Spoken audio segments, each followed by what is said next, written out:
Bom dia, seja bem-vindo, seja bem-vinda ao Estúdio TH+. Eu sou Roberta Tiepo, estou com você a partir de agora. O José Chiavenato está tirando um descanso, como eu já disse ontem, mas para você que está acompanhando nesse instante, seja bem-vindo. Bom, confira comigo alguns dos nossos destaques desta terça-feira, dia 18 de março. Período mais intenso da Covid ainda provoca reflexo no desenvolvimento das crianças. Prazo para a entrega das declarações de imposto de renda começou ontem e vai até o dia 30 de maio. Constrangimento relatado por atriz em voo levanta dúvidas sobre os limites do que é permitido às empresas. Governo estadual publica novas regras para prestadores de serviços de entrega por aplicativo. Estes e outros assuntos você confere a partir de agora aqui no Estúdio TH+.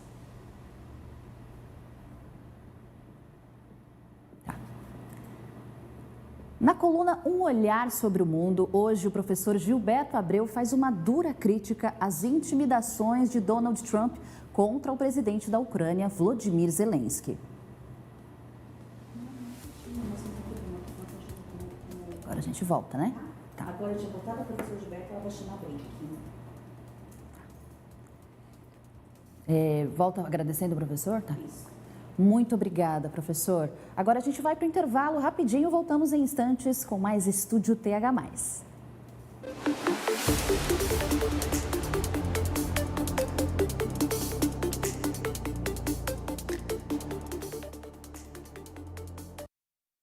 Este mês de março marca os 5 anos do início da pandemia da Covid-19.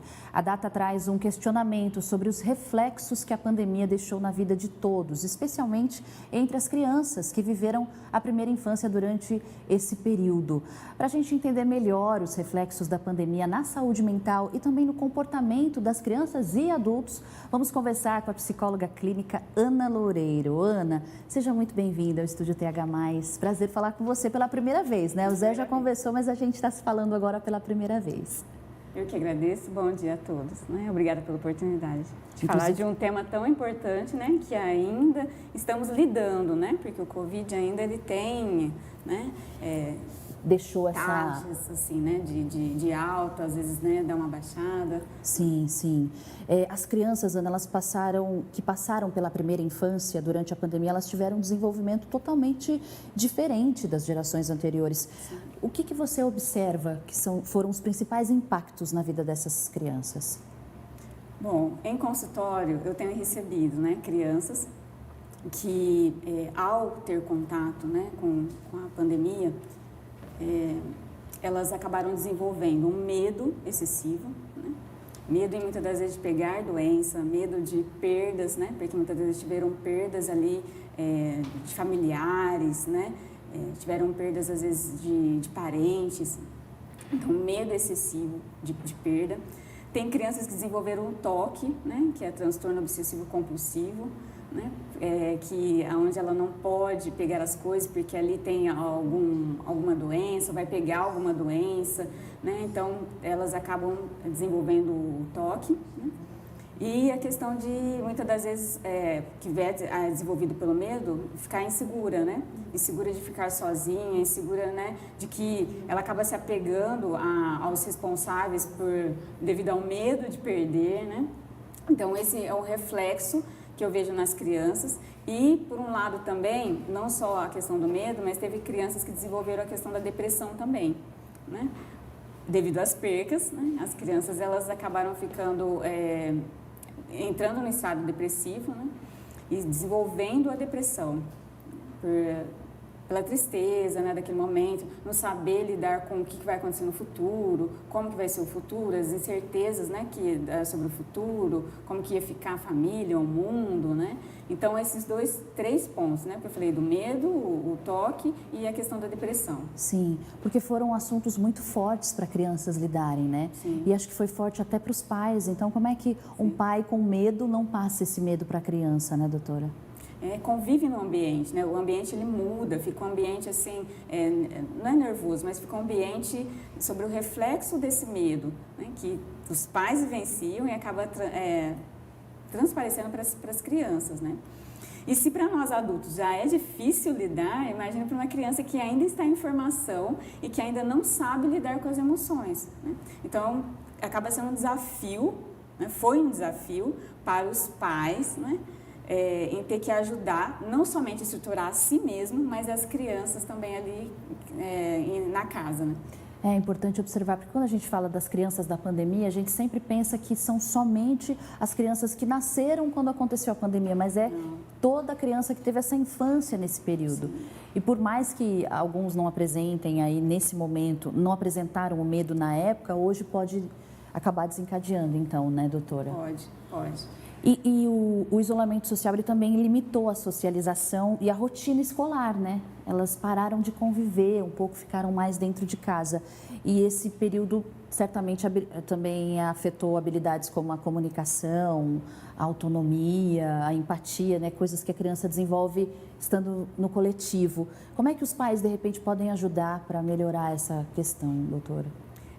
Isso também eu coloco que teve um impacto muito grande, né? Por não ter... A socialização é fundamental, porque é na socialização que a criança ela acaba desenvolvendo todas essas habilidades que você citou, né? E devido ao isolamento, as crianças elas ficaram antissociais, né? Ficaram muito no mundo virtual, né? E aí com isso, além do impacto da questão do Covid, teve o desenvolvimento também do comportamento antissocial, onde a criança hoje tem uma dificuldade muito grande em socializar, fora, às vezes, a dificuldade na questão do aprendizado, porque como não teve, muitas das vezes, aulas, ou até mesmo teve aulas, mas tem uma diferença, né, de você ir presencial, ter o professor ali e você estudar em casa. Então, teve dois prejuízos aí na parte social, porque muitos se tornaram antissociais, né? E indo para o mundo virtual. E a questão também, né, da criança em si, ela acabar, né, se reprimindo ali, e não só reprimindo, mas vivendo no isolamento, aonde afetou a questão do aprendizado. Sim. Né? Uma outra coisa que afetou muito, né? Porque as crianças na pandemia ficaram muito nas telas, Sim. né?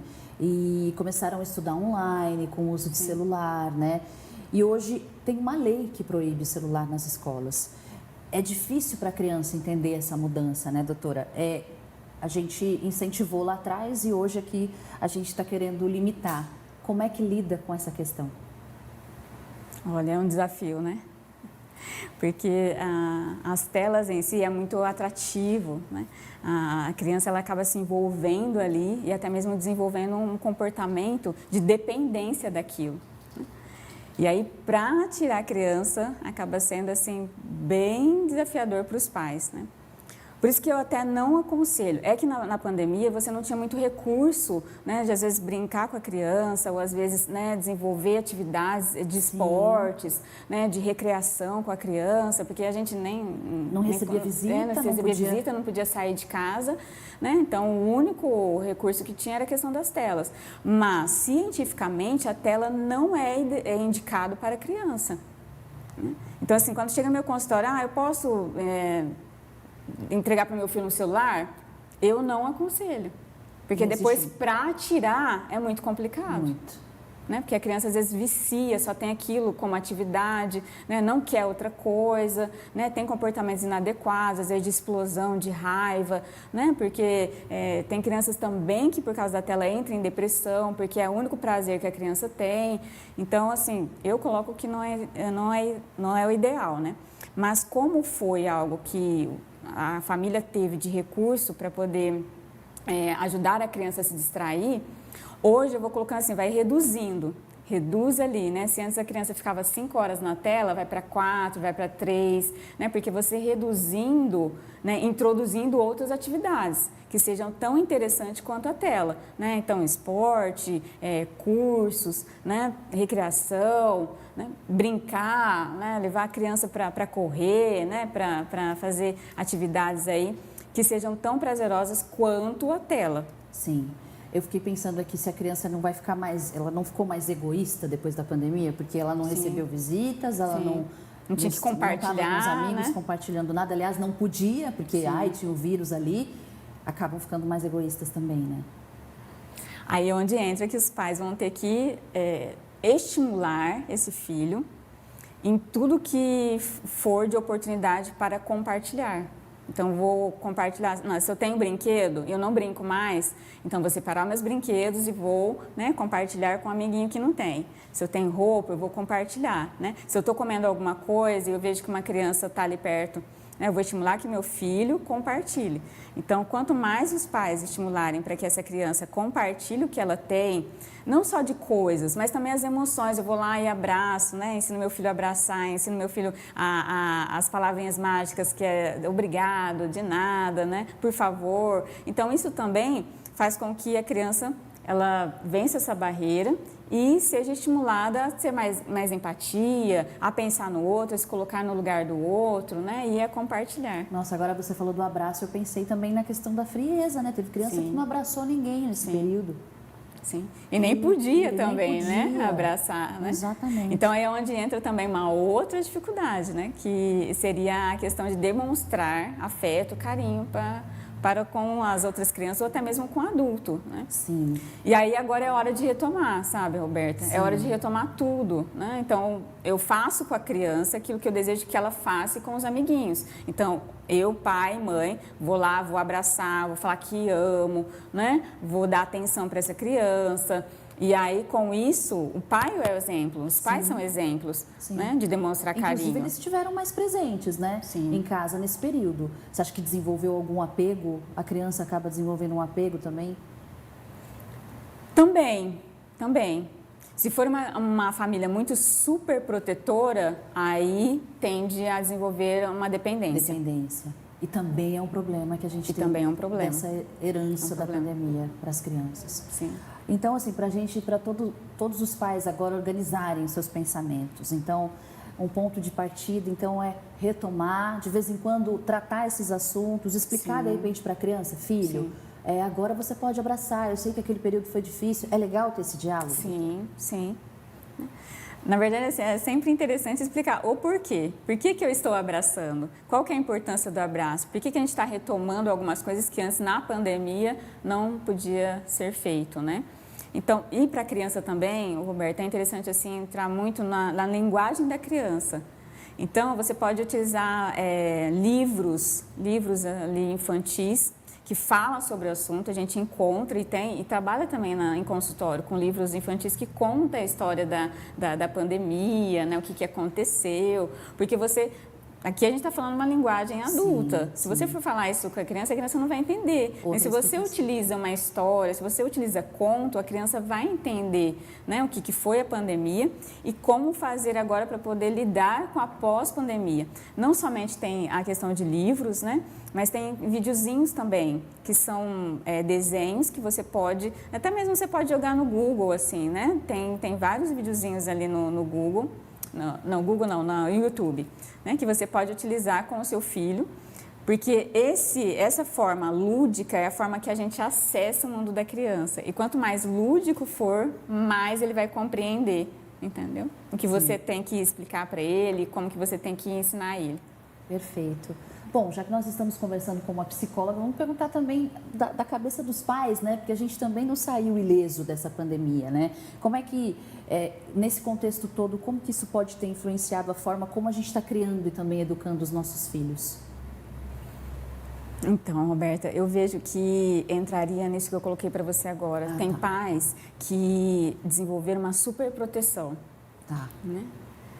Com medo de perder também, né? Muitas das vezes ali o pai acabou ficando com medo de perder a família ou com medo de perder o filho, né? Do filho adquirir ali o Covid. Então, acabou super protegendo. Esse eu vejo que algumas famílias acabaram desenvolvendo, a superproteção. O medo também, né? O medo também. A consequência do medo é essa superproteção, né, doutora? É o que predomina, né? O medo e, né, alguns pais, ansiedade relacionada ao futuro. Como que vai ficar meu futuro? Como que vai ficar se eu vou trabalhar? Se eu vou ter dinheiro para pagar as contas? Então, eu vejo que a questão do adulto também entraria muito a ansiedade em relação ao futuro. Sim, nós tem vários detalhes, né, que a gente acabou vivenciando, né? Por exemplo, os filhos de pais separados tiveram que se distanciar de um dos dois genitores nesse momento, né? Perderam aquela referência, muita coisa. Agora, a criança também pode levar consequências para a vida adulta, né? De tudo isso. Como é que a gente pode identificar que é preciso buscar ajuda? Roberta, logo que a criança, se você percebe que o seu filho mudou de comportamento, aí já é o momento ideal. Por exemplo, assim, se antes ele era uma criança feliz, brincava, né, ali e mudou de comportamento, então já é um sinal de que algo está errado, né, e que ele precisa de ajuda. Porque a criança ele ainda não tem a bagagem de externalizar o que está acontecendo. Nós adultos não, se eu não estou bem, eu já falo, ou eu tenho ali, né, o meu momento para poder me refazer. Agora a criança não, ela muda de comportamento. Então sempre que a criança mudar de comportamento é um sinal de que tem algo errado. Aí é onde que os pais têm que fazer a intervenção. Nem sempre os pais têm condições de fazer a intervenção sozinhos. Aí é onde entra o médico, o psicólogo, entre os profissionais para poder cuidar. Não só da criança, porque eu falo assim, Roberta, que a criança ela não vem sozinha, ela vem com a família dela também. Sim. Não adianta o profissional cuidar só da criança. O profissional tem que cuidar da criança e tem que cuidar da família também, né? Porque a criança, muitas das vezes, vai ser reflexo de como está essa família. E se essa família está desestruturada, a criança também vai estar desestruturada. Então, sempre que chega no meu consultório, eu não trato só a criança, eu trato também a família, porque às vezes a família tem que corrigir comportamentos ali. Né? E corrigindo comportamentos, essa criança, ela vai desenvolver uma estrutura para que não afete o futuro dela. Então, quanto mais cedo essa criança for cuidada, mais preservada ela vai estar, entendeu? Perfeito, perfeito. Agora que você falou em superproteção, eu tenho uma bebê de 1 ano e meio, eu sei que ainda não sei nem se eu entro nessa, mas nem sempre a gente percebe que está exagerando na superproteção. O que isso acarreta para a criança e o que é uma superproteção, doutora? Superproteção é quando você quer fazer tudo pelo seu filho, entendeu? Né? Você não consegue dar autonomia para ele. Por exemplo, né? A criança, quando ela está andando, né? Os pais, muitas das vezes, lá ficam em volta, com medo de cair, né? Enquanto o ideal é que você deixe a criança ir, né? Sim. E ela caia para que ela possa lidar ali com aquela dor e levantar e continuar andando. Mas então, a superproteção, né, é isso, é você não deixar a criança, é você ficar ali 24 horas com a criança e fazer tudo pela criança, entendeu? Né? E aí isso é complicado. O amparo é diferente da proteção. Isso. Você ampara se ela cair e chorar, é normal, mas não precisa impedi-la de cair, né? Isso mesmo. Nossa, que importante. Outra coisa, doutora, nessa época as crianças tiveram que lidar com o luto, né? Você falou sobre isso aqui, muitas pessoas perderam entes de convívio íntimo, assim, muito, né? Então, se o adulto tem dificuldade de lidar com isso, imagina a criança. Voltando um pouquinho, quando a gente falou sobre a questão do luto, você percebe as crianças lidando com isso de que forma? Como eu digo, angustiante ou elas têm lidado de uma forma mais assim, virou estrelinha e tá tudo bem, sei lá? É angustiante, Roberta, né? Porque, assim, lidar com o luto é muito complexo, né? Porque, e também, assim, é a única certeza que a gente tem, né? É a respeito da morte. Que a gente tem. Mas é o maior medo, porque é desconhecido. Ninguém morreu e voltou para eu contar como que era, entendeu? A gente sabe que, né, a gente tem um período aqui na Terra e, né, a única certeza que a gente tem é que a gente tem um prazo de validade e aí depois, né, temos que lidar aí com a morte. Sim. Só que para a criança é muito angustiante, né? Porque é algo assim muito complexo de lidar, de explicar para a criança, né? Por isso também que a gente utiliza muito os recursos lúdicos para explicar para a criança, né, o que está acontecendo, né, o que é uma perda em si, né? E trabalhar com essa criança as fases do luto e como lidar com o luto. Aí onde entra também, Roberta, que eu coloco assim, que para lidar com o luto também, uma coisa que ajuda muito é a crença que a pessoa tem, a fé que a pessoa tem. Porque é através da fé que a pessoa tem, no que a pessoa acredita, ela vai ajudar a criança a lidar com isso. Porque tem fés tem crenças que acreditam que a pessoa que faleceu, né, ela está bem ali e que em algum momento todos vão se reencontrar. Então isso traz um conforto para quem ouve, entendeu? Né? Que a pessoa ela não está aqui nesse momento, né, mas que nós vamos nos reencontrar. Então, é uma forma de lidar com a questão do luto. Então, vai muito também, o que eu coloco para a família quando chega em questão de perdas, assim, o que você, pai e mãe, tem a respeito de conceito sobre o luto, entendeu? E qual que é a crença, a fé que você processa, a religião que você processa para também auxiliar ali, né, a criança nesse processo de luto. Entendeu? Perfeito, doutora. Muito obrigada pelos esclarecimentos, viu? Eu que agradeço. Foi muito bom ter você aqui. A doutora Ana Loureiro conversou com a gente. Agora você vai conferir o nosso quadro Ponto de Vista com as notícias do Sindicato dos Servidores Municipais de Ribeirão Preto. Só um minutinho, Ana. Sim. Pode chamar... Ah, não, ele não pôs break, depois é outra entrevista. Tá liberada, Ana. Oi. Dá um breakzinho pra mim.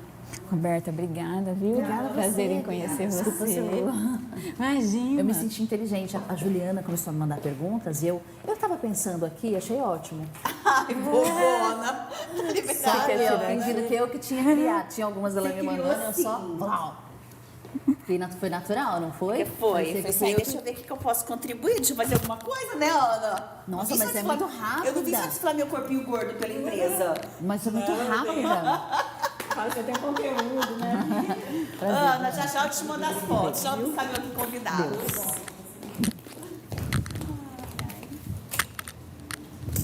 Nossa, todo mundo me esperando. Tô me achando agora importante. Vamos lá, amor. Vamos lá? Bem, e você? Então tá bom. Entra. Roberto, Oi. vamos gravar de novo? O quê? Isso que você fez, porque eu acho que a gravação travou. A fita aqui me parou. A Betacam. A Betacam parou. Tem visita aqui já. Tem gente chique. Tchau. Tem gente chique. Não faz Você sabe onde fica o café? Então eu busco. Só vou pôr a lista. Não. Eu aproveito e vou comprar ali, tá tudo certo. Senta aqui no encontro. Vamos falar agora de imposto de renda. Tá bom. Olá, tudo bom? Odeio essas duas palavras. Prazer, Roberta, viu? Ninguém gosta muito, mas... Debaixo da blusa, por favor. Se bem que eu sou pobre, não tem problema, né? O problema deve ter o rico que tem um monte de coisa para declarar e fica achando uma forma de não declarar. Aí ele paga, né? Bom que Ele tem como pagar. E tem agora umas mudanças, né? Com quem tem conta no exterior, né? Eu tava vendo... quem tem conta no exterior tem que declarar também, tem a obrigatoriedade, né, de declarar. Mas assim, acho que foram poucas as mudanças mesmo. É, assim, né? Mas Tá. é pré-preenchida. Vamos agora, fazer a as gente tem que perguntas esperar. básicas, que eu acho que é o que a prestação de serviço que Que a gente a faz. galera E precisa. sempre há dúvidas, né? E nós ganhamos um prêmio na Receita Federal ontem. O que... Que prêmio. Não, olha pra mim. Peraí que não deu certo. Peraí. Olha pra mim. A Receita Federal escolheu as faculdades que mais fizeram atendimento ao público Ah. e deu um certificado. Olha que legal. Ô, Roberta, tem isso. A faculdade que a Alessandra trabalha sempre tem atendimento gratuito. Ah, pra legal orientar. falar também. Tá, No final a gente pode falar. tá bom. O tecido é fino, aí o microfone tá pesando. Eu queria que ele ficasse mais ajeitado. Me obedece aí. Deixa eu pôr aqui, olha. Ai, desculpa. E aí é uma parceria, a gente tem uma parceria com a Receita Federal que chama-se Núcleo de Apoio Fiscal. Os nossos Você alunos, deixa a eles... cadeira, por favor, porque ela é longinha mesmo e tortinha, tá? E O celular pode ficar perto, não tá? E aí a gente tem essa parceria com ela e os nossos alunos recebem treinamento e tudo, e a gente consegue dar essas orientações gratuitas. Aí depois a Receita Federal seleciona as faculdades que mais fizeram atendimento com qualidade e faz algumas premiações. A gente pegou a premiação bronze. Qual que é o nome da faculdade? É Estácio. Estácio, tá. gente faz esse atendimento desde 2009. No final, a gente finaliza falando sobre isso. Tá bom. E dá esse... Vou só pegar os números, que toda vez eu fico... 100 mil... É porque é 33. Pode olhar tranquilamente, na hora eu olho pra caramba. Os convidados vêm muito bem vestidos, né? Eu gostei do conjunto da Obrigada. Alessandra. Obrigada. Muito bonito. Obrigada. Rogério, quando você quiser.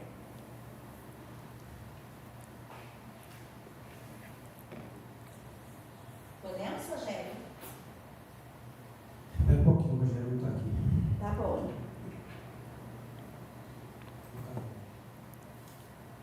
Quem está aí? A Alessandra? Alessandra. Oi, Lê. Oi, amor. Tudo bem? Saudade Sempre bem.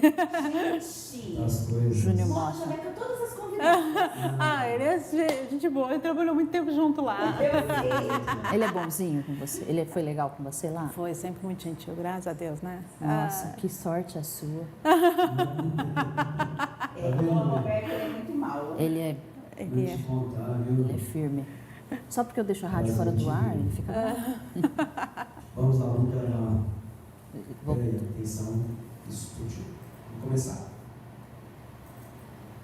De volta ao estúdio TH+, desta terça-feira, e o prazo de entrega da declaração do Imposto de Renda 2025 começou ontem e termina no dia 30 de maio. O fisco espera receber 46,2 milhões de declarações, quase 3 bilhões a mais que no ano passado. A gente vai conversar aqui com a contadora Alessandra Santana para sabermos mais detalhes desse assunto. Seja bem-vinda, Alessandra. Obrigada pelo convite, né? Foi um assunto não tão agradável, né? Mas Quando a gente ouve falar desses prazos, fica todo mundo meio preocupado, né? prazo, levantar documentação, buscar as informações, preocupado se vai ter que pagar ou se vai restituir. E é assim, sistema que se mexe também, que é né, um bicho-papão, às vezes. Todo ano muda o programa, então a gente sempre fica preocupado, né? Sempre. Já que você falou em mudança, o que muda na declaração do imposto de renda esse ano? Tem novas regras, mudanças que os contribuintes precisam ficar A atentos? gente não teve tanta mudança, mas assim, a faixa, né, que mudou agora, quem ganhou 30.844 no ano anterior, né, que vai ter que declarar, então dá mais ou menos 2.824 de salário no mês, então essas pessoas são obrigadas a declarar. As outras poucas mudanças, né, o sistema da Receita, né, a declaração pré-preenchida, o próprio sistema está tendo uma mudança, então a Receita disse que isso vai estar pronto até dia 1º de abril, eles pretendem liberar isso antes, mas as pessoas elas conseguem tirar os informes. As informações na área de saúde, somente aquilo que foi feito nota fiscal eletrônica, que tem um recibo eletrônico, né, que foi declarado para a Receita, então agora ninguém consegue mais pegar um recibinho de papel e colocar ali na declaração, né, uma informação, se isso não estiver vinculado na Receita, isso é importante. E aí vem as mudanças, né? Quem tem imóveis no exterior, que tem que realmente declarar, quem tem investimentos também já tinha algumas regras, né? Então agora qualquer investimento fora tem que declarar. E as outras mudanças, elas não aconteceram. Então, por exemplo, se você tem imóvel, somando imóvel, carro, e se isso ultrapassar 800 mil, você tem que declarar, independente da sua renda. Né? Então, as pessoas, às vezes, né, elas se confundem muito em relação a isso, porque às vezes ela fala, eu já sou aposentado, eu não preciso declarar. Não, mas se ela entrar em algum desses critérios, né, que às vezes não seja renda, mas se ela tem imóveis, móveis ou aplicações, aí ela acaba tendo que declarar. Então, essas são as principais aí, mudanças que nós temos, mais mesmo na renda, né? Tá, perfeito. Agora, muita gente tem dúvida sobre quem precisa declarar. Quais são os critérios para a obrigatoriedade dessa declaração? Então, quem ganhou 2.824 mensais ou 30.844 no ano, são as pessoas que têm obrigatoriedade, né, isso de rendimentos tributáveis. Agora, rendimentos isentos, né, e quem ultrapassou os 40 mil, e quem tem imóveis acima de 800 mil. As pessoas que também tiveram movimentação em relação à bolsa de valores acima de 40 mil, né, se ela tem uma movimentação ali, uma aplicação acima, também elas têm que declarar. Então, quem tem uma pequena ação, nesse caso já não precisa se preocupar, mas se passar de 40 mil, sim. E essas pessoas realmente têm obrigatoriedade. Aí depois vem a questão rural, e aí vem outras questões que também elas entram na obrigatoriedade. Mas o comum mesmo é, quem ganhou acima de 2.824 tem que declarar. E assim, as pessoas às vezes ganham formalmente, emitem nota e outras, sei lá, recebem via Pix todo mês por um trabalho informal. Esse trabalho informal que recebe via Pix ali um valor também precisa informar se ele for superior a 2.800? Então, é uma questão muito polêmica, porque normalmente quando você tem uma renda, ou você emite um recibo de pagamento autônomo, ou você emite uma nota, porque hoje o MEI ele tem obrigatoriedade da emissão da nota fiscal. Então, se ela receber algum trabalho informal, ela pode cair na malha fina se ela não colocar isso para tributação. Então, é muito importante as pessoas entenderem, porque até nós tivemos a polêmica do PIX, né? Que vai ser tributado, não. A questão é que a Receita Federal, ela sabe toda a nossa movimentação financeira desde 2014. Desde lá de trás, ela já tem tudo isso. De R$1, se você hoje entrar no site da Receita e pedir seus informes de rendimento, se tiver 30 centavos na conta, a Receita Federal já sabe. O que ela não sabia, né, eram das instituições online, né, que a gente fala das FDICs, né, dessas instituições que não estavam. Então, hoje, a informalidade, ela já está no poder da Receita, já está há muito tempo.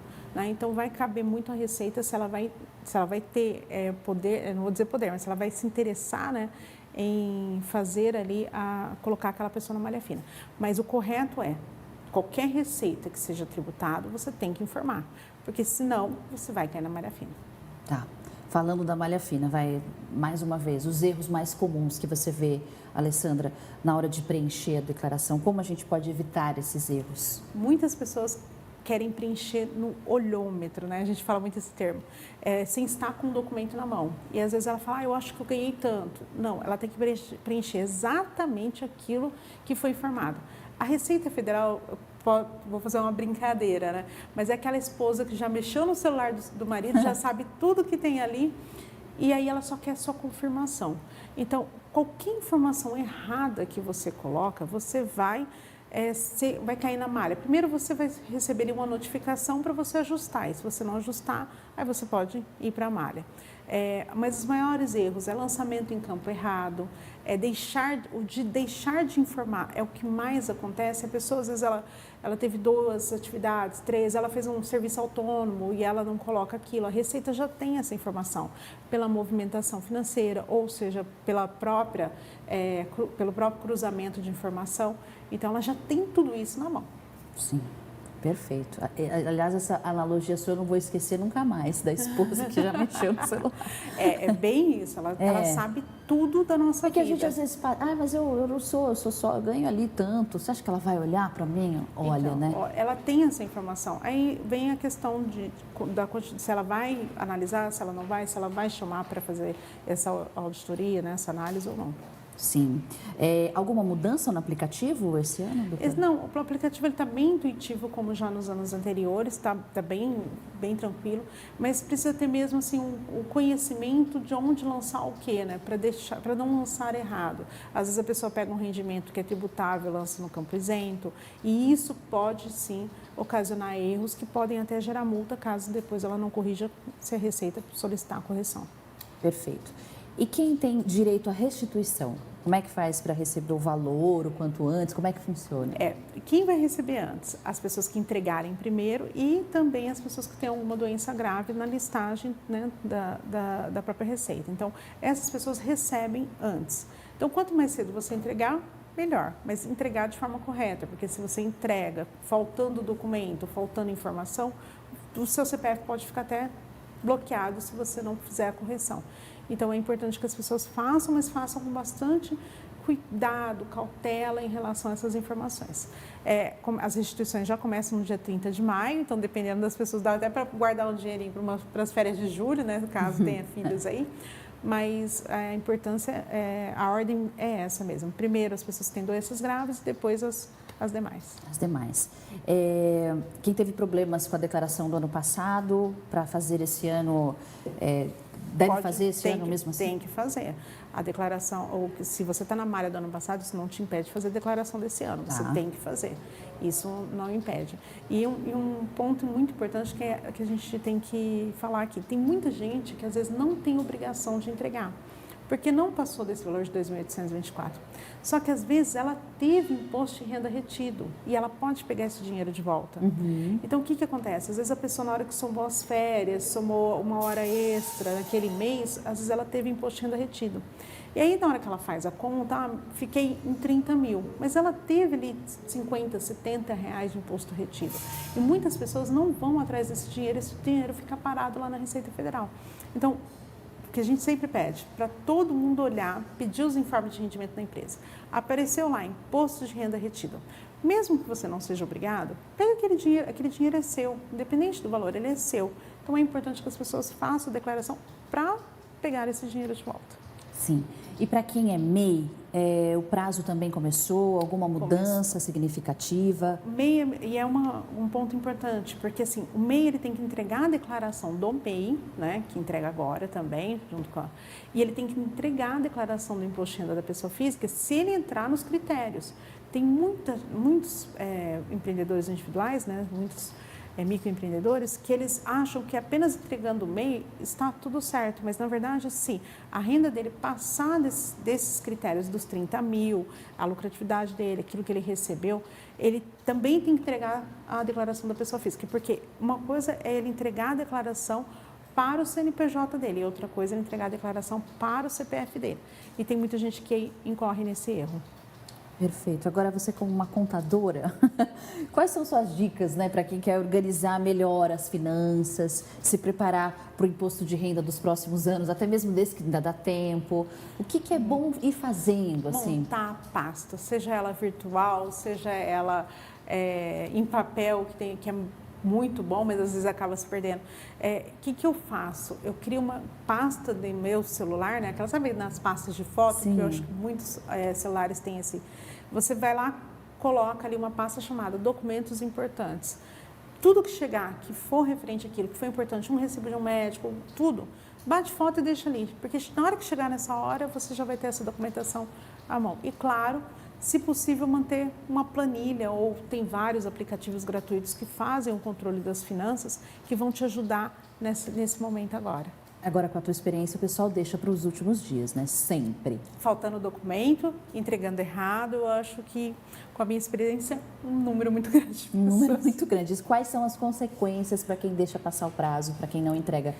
Celular, o maior de todos, o CPF, que pode ficar suspenso, né? Pode ficar cancelado, aí essa pessoa tem que entregar para poder reativar. E hoje, né, com as novas regras do Banco Central, se o seu CPF for cancelado, se você tiver um número PIX referente àquele CPF, também fica cancelado, né? Não que se você está devendo o tributo, não. Se o teu CPF ficar cancelado, o teu número PIX daquele CPF também fica. Então, isso é importante a gente falar. Então, as pessoas, às vezes, ela está com o CPF cancelado, ela não consegue nem receber o salário porque ela não consegue mais movimentar a conta corrente dela. Então, para mim, esse é o pior de todos os danos que a pessoa pode ter em não entregar a declaração. Aí vem a multa, que né, também pesa no bolso. E claro, aí, né, depois todo o trabalho de levantar essa documentação, entregar em atraso, de repente cair numa malha. Então, isso tudo são transtornos que podem acontecer. Perfeito. Agora, a Alessandra estava contando aqui que a instituição de ensino que ela trabalha recebeu uma premiação pelos atendimentos realizados. Conta, a Estácio, né? Conta pra gente. Eu coordeno o curso de Ciências Contábeis na Estácio de Ribeirão Preto. Lá nós temos o nosso laboratório. Os nossos alunos, eles já receberam aí o curso do Imposto de Renda no domingo. E esse curso já deixou todos eles preparados com as mudanças e nós agora vamos iniciar os atendimentos. A gente faz isso desde 2009, a gente faz aí em média quase 400, 500 atendimentos mês entre dúvidas e declarações, né? Declarações a gente envia nessa média de 250, 300 declarações gratuitas e nós recebemos um prêmio, porque esse núcleo que nós temos é uma parceria com a Receita Federal, se chama NAF, Núcleo de Apoio Contábil Fiscal. E a Receita Federal, ela instituiu, né, o NAF com as faculdades e a nossa instituição, ela é credenciada e nós damos esse apoio. E nós recebemos essa premiação bronze pela quantidade de atendimentos que nós fizemos, né? E estamos muito felizes, porque foram poucas unidades as premiadas e a gente está no meio das premiadas aí. Que legal. Então, quem tiver interesse em fazer o imposto de renda com a gente, é gratuito. A gente faz das declarações simplificadas, a gente sempre procura as pessoas que tiveram renda abaixo de R$ 5.000 mês, né? Porque as demais a gente pede para procurar um contador e a gente ensina a fazer, a gente orienta e muitas vezes auxilia ali o preenchimento na hora até a entrega da declaração. Sim. É só agendar o horário com a gente já está com a agenda aberta, pelo celular, 16 9 9238 1414. É só pelo WhatsApp, esse telefone ele não atende ligação, ele é só um número de WhatsApp e as pessoas podem enviar mensagem para ele no 99238 1414. A gente agenda um horário, porque é só com atendimento agendado, e a gente faz a declaração ali junto com a pessoa, ensina e todo o processo para que ela possa fazer uma entrega tranquila. Que legal. E quanto antes preencher, melhor para você ter tempo para agilizar tudo. A questão do MEI, Alessandra, que eu fiquei um pouco confusa, para quem não entrega, as mesmas consequências, às vezes né? é até suspensão, Suspensão né? do CNPJ também. Isso, mesma situação. É muito importante, porque agora o MEI ele não pode ter nenhum faturamento se ele não emitir nota fiscal. Então, ele tem que ficar muito atento em relação a isso. O MEI deve ter crescido muito, né, de uns tempos para cá. Cresceu muito, muito. E só que muitos microempreendedores individuais, né, que são o MEI, eles ainda estão com dificuldade nessas formalidades fiscais. Então, se eles precisarem de qualquer orientação, a gente também dá orientação para eles. A gente ensina alguns programas gratuitos para eles controlarem as vidas deles, né, de toda essa parte financeira. Controlar, quando a gente fala as vidas, porque a gente fala a vida da pessoa física, a vida da pessoa jurídica. E a gente também ajuda a montar planilha para ele saber a lucratividade e tudo do seu negócio. Perfeito. Conversei com a Alessandra Santana, contadora, que também já deu a dica, hein? Vamos nos organizar com as nossas pastinhas. Vamos procurar também um auxílio ali na Universidade, Estácio. Muito obrigada pela sua participação. Eu que agradeço muito, obrigada e estou à disposição de todos que precisarem. Perfeito. Solta um som de leão aí depois, rugindo, tá, gente? A gente vai para o intervalo, voltamos em instantes.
Estamos de volta ao estúdio TH+, desta terça-feira. Muita gente acompanhou isso nas redes sociais.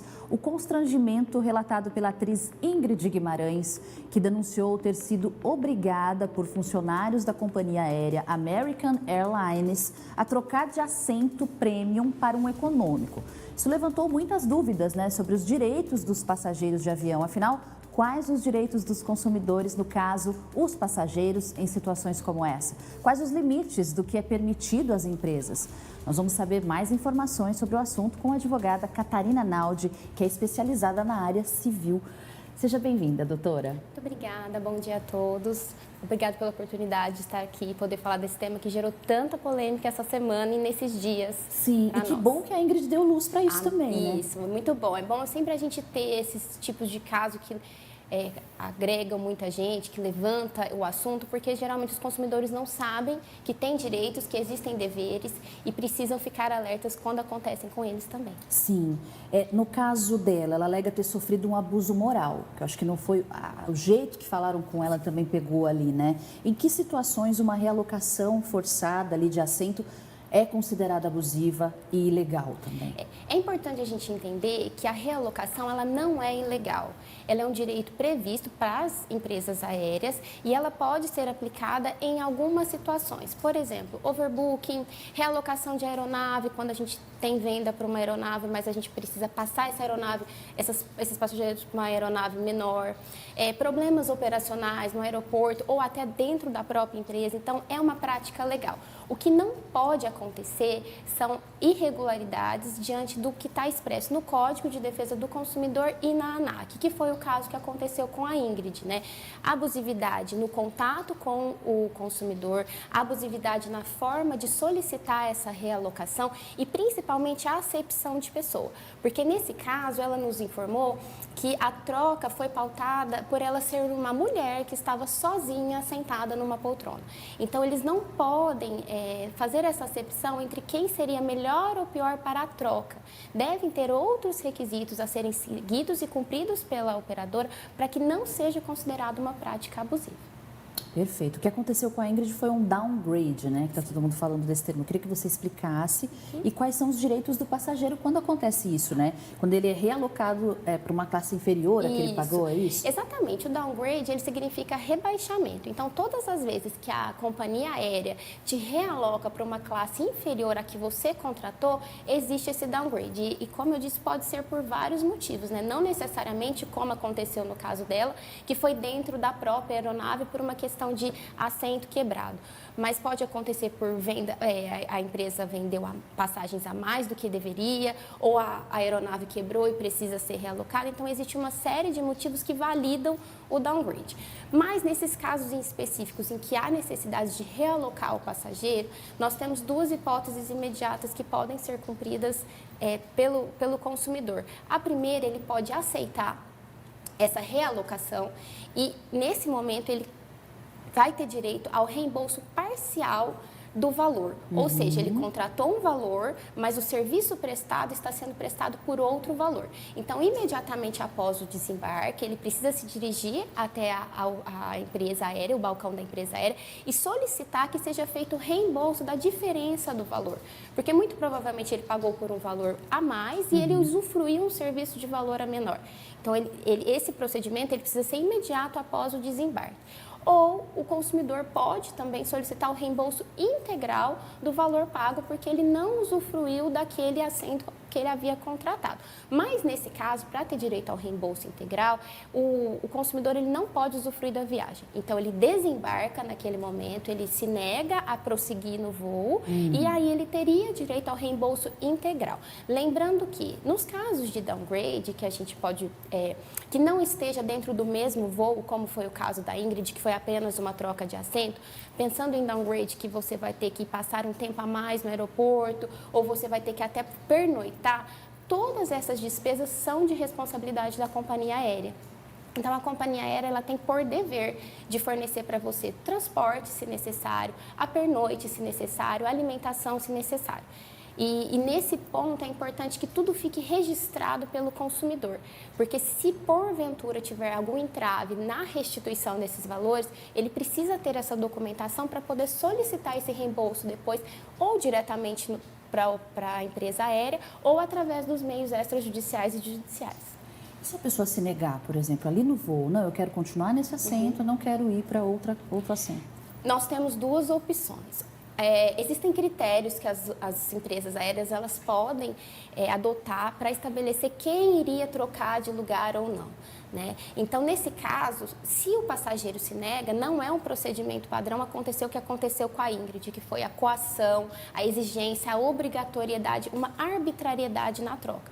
O que a empresa aérea deve fazer é analisar os critérios novamente e escolher um novo passageiro para que realize essa troca de uma forma tranquila, de uma forma que os direitos sejam respeitados, ou o passageiro será desembarcado e aí ele terá o direito ao reembolso integral, como eu havia comentado. Perfeito. Agora, se esse passageiro se sentir lesado, como aconteceu com a Ingrid, Sim. quais são os passos que ele deve tomar? Sim. O primeiro passo que a gente indica é, se eu optei por permanecer na aeronave, assim que eu desembarcar, eu ir até o balcão e relatar os fatos. E pegar um comprovante, né, da minha solicitação desse reembolso parcial. Porque, às vezes, o reembolso pode não ocorrer da forma que ocorreu com ela, que foi imediato. Eles realocaram e já entregaram um valor correspondente ao reembolso. Pode ser que a empresa ela solicite que você faça esse pedido e esse reembolso seja feito posterior. Então, quero permanecer na aeronave? Assim que eu desembarcar, eu vou até o balcão da agência, solicito o meu reembolso, abro um protocolo dessa reclamação e guardo esse documento comigo. Não quero permanecer na aeronave, eu desembarco aonde eu estou, faço o mesmo procedimento de me dirigir até o balcão e explico todos os fatos, deixo tudo registrado. É importante também que o consumidor registre nomes, fotos, fatos, horários, porque se acontecer dele precisar depois ingressar com alguma demanda, ele tem documentos favoráveis para argumentar os seus direitos, né? Então, esses seriam os primeiros procedimentos. Não resolvendo nessa esfera direto no balcão, o consumidor ele pode se dirigir até o PROCON ou até mesmo no portal da ANAC, registrar uma reclamação e tentar, ainda em vias extrajudiciais, resolver o seu problema. Não sendo possível ainda assim, o que pode acontecer de repente as empresas não se prontificarem em auxiliá-lo, ele ainda possui o direito de ingressar com uma ação judicial para fins de restituição dos valores tanto materiais, que seriam os valores da passagem, da hospedagem, transporte, alimentação, e também danos morais, a depender da situação. Tá, perfeito. O que a Ingrid fez de gravar, doutora, você acha que tem um efeito maior, é mais rápido? Ou é porque ela é famosa, de repente... Eu vejo mais que a questão de gravar, hoje em dia, é muito difundida, né? Então, hoje, tudo que se posta é tudo muito rápido. Creio que por ela ser famosa, repercute muito mais e auxilia muito mais a solução. Tanto que a empresa aérea imediatamente entrou em contato com ela e já... iniciou os trâmites para verificação e possível restituições de valores para ela. Mas eu acho que nós temos também que tomar um pouco de cuidado no gravar para não expor as pessoas e também correr o risco disso ser prejudicial contra o consumidor. O que eu sempre aconselho é fotos, nomes, mas sem que... Ou até pode ter uma gravação, mas sem que isso torne a exposição vexatória para quem também está cometendo o erro. Porque senão isso pode ser uma prova reversa para o próprio consumidor. Então, eu acho que a questão dela ser famosa ajuda a divulgação do vídeo, mas eu creio que nós temos meios de também conseguir os nossos direitos de uma forma não tão expositiva, talvez. Perfeito. A companhia pode realocar um passageiro sem comunicar ele previamente? Não pode ter esse tipo de realocação. O downgrade, ele é um realocamento sem consentimento do consumidor, mas ele precisa ser justificado. Então, para que você seja colocado em alguma outra classe inferior à que você contratou, é necessário que a empresa chegue até você de forma educada, de uma forma que os outros passageiros não sejam atingidos também e que ela te explique os motivos pelos quais você precisará se realocar. Não pode ser sem motivo, não pode ser de forma grosseira, não pode ser de forma vexatória, como a gente viu no caso da Ingrid, e tem que ser de uma forma cumprindo mesmo todos os requisitos que o Código de Defesa do Consumidor e a ANAC traz para a gente. Perfeito. Eu lembrei do caso da menina da janela, né? Sim. Que não teve como, também falaram muito sobre isso. Naquela situação, doutora, é uma questão entre os passageiros? Existem algumas regras da ANAC que elas permitem essa obrigatoriedade de transferência de crianças portadoras de algumas deficiências ou que estão desacompanhadas da mãe. Não era o caso, eu acho que, pelo que eu me recordo, não era o caso, naquele caso em específico da criança na janela. Não é uma obrigatoriedade de quem está sentado ali ceder o seu lugar. Isso vai, talvez, de um bom senso, de uma decisão, assim, para amenizar uma situação, por ver que a criança realmente necessitava de sentar na janela naquele momento, mas em momento algum isso é uma obrigatoriedade ou uma imposição para quem está sentado ali ser obrigado a sair do seu assento. Perfeito. Vamos então para algumas dicas, doutora? Você daria aí para os passageiros se protegerem, para garantirem seus direitos durante uma viagem, né? É importante a gente saber. O que a gente precisa sempre ter em mente é a forma como está sendo feito, né? Como a gente sabe que não é uma prática ilegal, todo passageiro tem que ter em mente que isso pode acontecer quando ele for embarcar. O que a gente tem que pensar é o seguinte: como os prepostos agiram? Como foi a abordagem? Ela cumpriu os requisitos que a legislação traz? Realmente era necessário esse downgrade? Era necessário que eu me deslocasse da minha cadeira? O porquê que eu fui escolhida para me deslocar? São requisitos que a gente deve verificar no momento que está sendo solicitado esse realocamento, para que a gente possa entender se houve ou não o efetivo dano, tanto material quanto moral. Então, a nossa sugestão é sempre verificar efetivamente a ação da empresa, da companhia aérea. Quais foram os métodos de abordagem, quais foram as formas que ela utilizou para solicitar esse realocamento e se ele está dentro do padrão exigido pela legislação. Perfeito, muito esclarecedor, doutora. Obrigada, viu? Eu que agradeço. Pela participação. A gente conversou com a advogada Catarina Naldi aqui no estúdio TH+. Voltamos em instantes. Muito bem. Viu? Foi ótimo. Cara,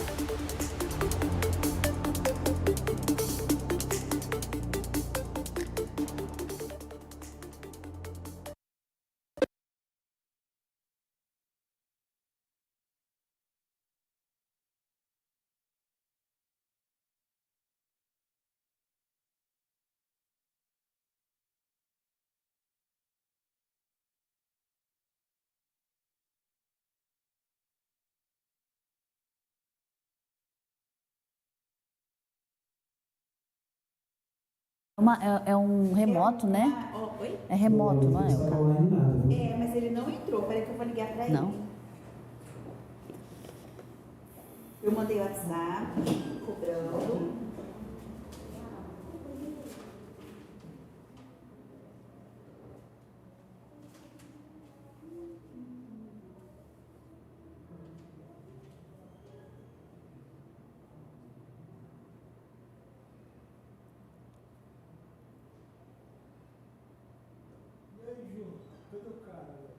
Então, não me responde, peraí que eu vou ligar para ele.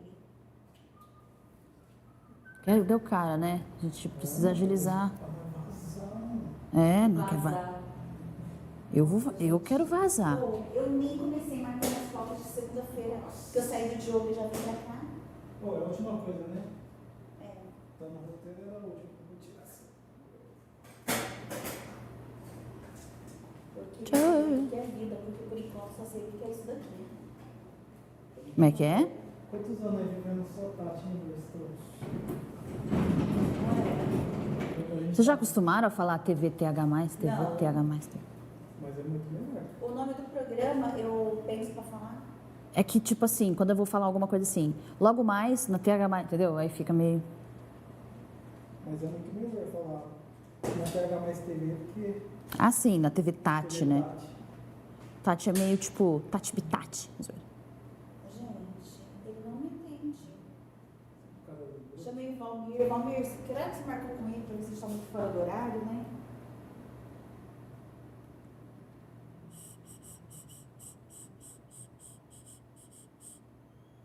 Vocês vão colocar... Ah, não.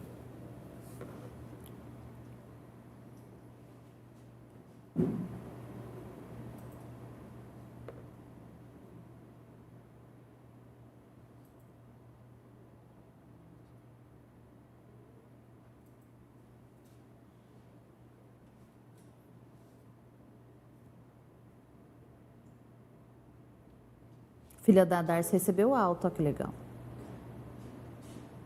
Recebeu. É. Agora é só o cara entrar. Que cara? O cara do. Ele respondeu? O maluco aí. O maluco aí que vai participar. Já conseguiu ligar? Já mandamos o link. É só conectar.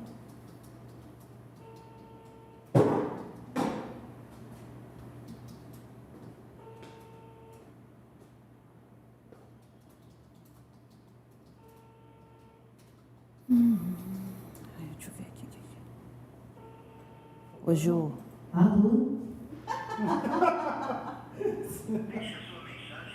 Susto, moto. Pô, faz igual sardinha. Agora, sabe qual que é o problema? Como o seu Valmir marcou no seu horário exato. Vai que o Valmir marcou 4 horas, porque achou que a gente demoraria para gravar. Vai que o Valmir marcou 3 horas, porque seria rápido, e o cara desistiu porque demorou. Pô, faz Você podia igual responder, né? O sardinha do Zé, sobe lá e vê se tem alguém. Posso te ligar agora ou tua mulher tá aí do teu lado?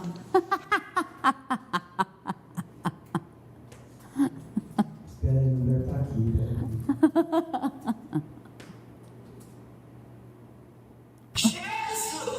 O Valmir também é outra pessoa difícil para responder, viu?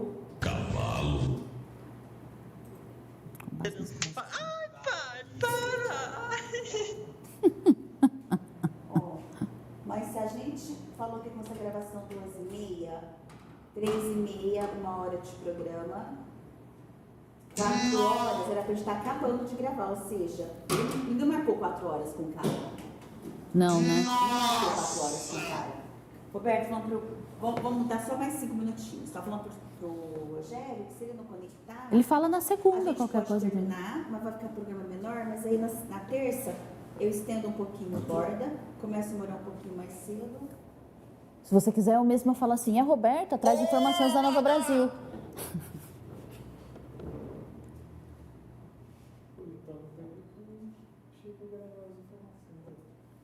Roberta, Pois não, oi? o Fernando falou pra você subir depois e falar com ele na sala dele. Você fala assim. Eu falo que ela faz na Nova Brasil. Que dá o jogo do dentista. Não, ela fala, não, mas ela tem um perfil bem diferente. É o Zaca, ó. Ai, não, vocês estão filmando. Não, tá não. Pessoas, vamos por nossa conta e risco terminar essa gravação? Porque eu tô vendada. Tem certeza, Ju? Cara. Ah, eu acho, eu por mim ficaria. Eu tô vendada. Vou subir assim na vida. Eu tô à disposição. Cara, hein? A gente volta. Nós vamos chamar pelos conteúdinhos, né? Chato. Ju, você não acha que na próxima pode ser assim, ó? Você não acha que é melhor? E aí? Fer? Tá falando sério. Chega, né? Que a gente... Ela vai voltar pra falar tchau, gente. Eu chamo tchau. Eu dou tchau? Eu tirei o negócio. Tem Deixa eu entrevistar o Mota sobre a antena do coisa. Tem nada. Eu chamo de dois pontos de vista. O quadro da Roberta não tentou, vai ficar aqui. Olha, eu posso falar assim, gente, já que estamos aqui, eu gostaria que vocês conhecessem meu trabalho musical. Eu tenho um clipe que vai passar agora.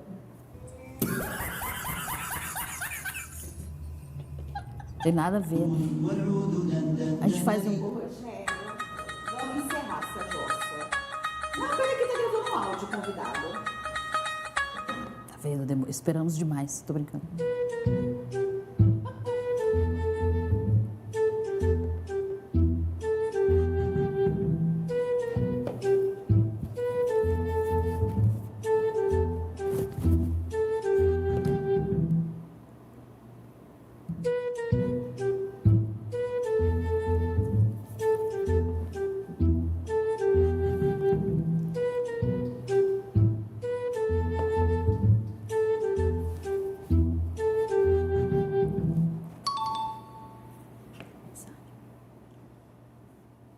Posso falar agora? Tá? A gente já gravou já. Ó, cara, entrou? Mentira. Não.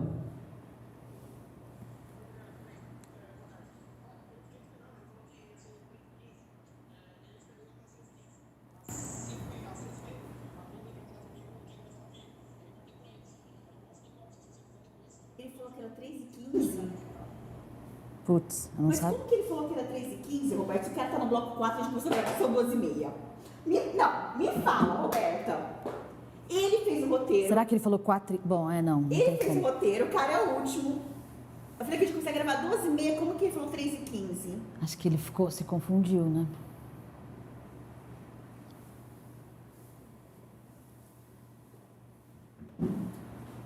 Rogério, vamos embora. É o Valmir, vamos embora. Você vai ficar chato porque ela vai voltar e já vai fazer encerramento. Será que depois a gente consegue colar naquela última convidada? Não, né?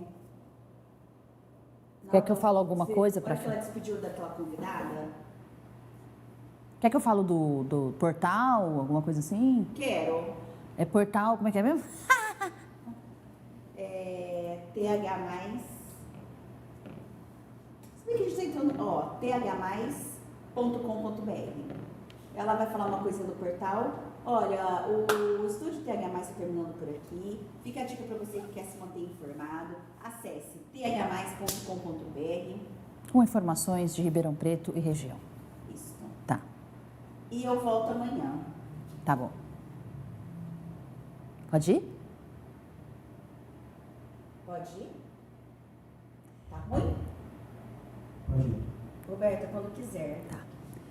Estamos então encerrando mais um Estúdio TH+, desta terça-feira. Muito obrigada pela sua companhia e gostaria que você, que quer se manter sempre muito bem informado e informada, acessar o nosso site de notícias, thmais.com.br.